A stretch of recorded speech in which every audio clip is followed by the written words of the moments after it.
কয়েকদিন আগে আমাদের পার্টির ভারপ্রাপ্ত চেয়ারম্যান দেশনায়ক তারেক রহমান সাহেবের সাথে বর্তমান ইন্টেরিয়াম গভর্নমেন্টের প্রধান ওনার সাথে বৈঠক হয়েছে এবং এই বৈঠকেই সিদ্ধান্ত হয়েছে। কাজে এর বাইরে আমাদের আর এখন কোনো অবস্থা নেই। আমরা বিশ্বাস করি যে এই সরকার অতি দ্রুত যে সংস্কার করার সেটা করে এবং বিচারের যেটা ব্যবস্থা আছে সেটা শুরু করবেন। অলরেডি একটা বিচার শুরু হয়েছে।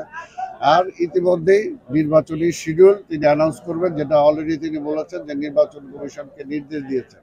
কাজে এখন জাতীয় নির্বাচনের আগে অন্য কোনো স্থানীয় নির্বাচন হওয়ার কোনো সুযোগ নেই।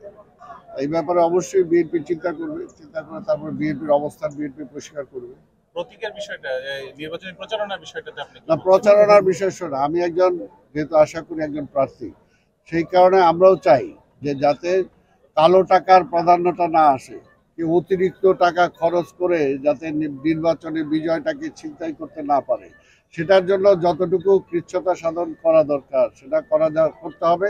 তবে আবার এর মানে এই না কারণ সব প্রার্থী যাতে জনগণের কাছে তার যাওয়ার সুযোগটা থাকে সেই ব্যবস্থাটাও ওপেন রাখতে হবে। এমন কোনো কিছু করা ঠিক হবে না যাতে আবার প্রচারণার মাধ্যমে যেভাবে জনগণের কাছাকাছি যাওয়া যায় সেটা যাতে ব্যাহত না হয়।